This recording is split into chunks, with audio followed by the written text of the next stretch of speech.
বলে তার তো খুবই ভালো। আমি ভাবছি আমার ভাবাভাবি কি আছে রমণীরা, ভাবছি তোর তো আর চারটিখানি কথা নয়, এত হেপা সামলাবে। আপনি কিছু চিন্তা করবেন না, আমরা সব সামলে নেব। আর নাটক হইল গিয়া আমার সঙ্গে আছে, কিন্তু তোমাদের বেলা কিছু হবে কিনা সেটাই আমার চিন্তা। যে কন্যাপু আমার রক্তে দেখো স্টেজে আবার রক্তারক্তি করবো না। আপনার একটা অ্যালবাম বিশেষ করে কি রে, আমার এই নাটকে একটা ঠিকঠাক হিরোইন দরকার, তাই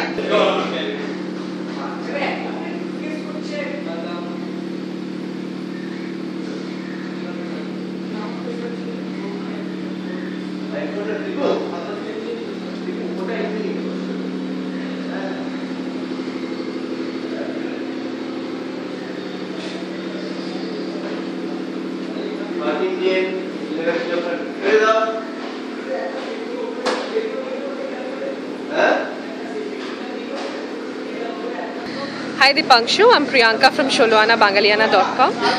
তো দীপাংশু, এই মেশবাড়ির পুজো এই প্রজেক্টটা শুনলাম স্ক্রিপ্ট রাইটার তুমি, তো এই স্ক্রিপ্টটা নিয়ে কিছু বলো, প্লাস তোমার এই পুরো প্রজেক্টের মধ্যে কি ইনভলভমেন্ট আছে ওইটা আমাদের দর্শকদের একটু বললে ভালো। মেশবাড়ির পুজো এটার বেসিক কনসেপ্ট আইডিয়াটা, যেটার নাম হচ্ছে আষাঢ়ে ৭৪। নামটা শুনেই বোঝা যাচ্ছে ৭৪৫-এর সাথে একটা মিল আছে। ৭৪৫ বলে একটা খুব পুরোনো সিনেমা আছে, আমরা সবাই জানি। উত্তম কুমার, সুচিত্রা সেন, তুলসী চক্রবর্তী, নবতী হালদার, জহর রায়, ভানু বন্দ্যোপাধ্যায়, মানে সেই সময়কার যত কিংবদন্তি সবাই ছিলেন। দারুণ স্ক্রিপ্ট, দারুণ গল্প, খুব মজার একটা কিংবদন্তি ছবি সব মিলে। সেই ছবিটাই এখনকার সময় হলে কী হবে সেটা হচ্ছে, এবং এটা অ্যানিমেশনে হচ্ছে। এটা স্ক্রিপ্ট লিখেছি, বেশ মজা লেগেছে।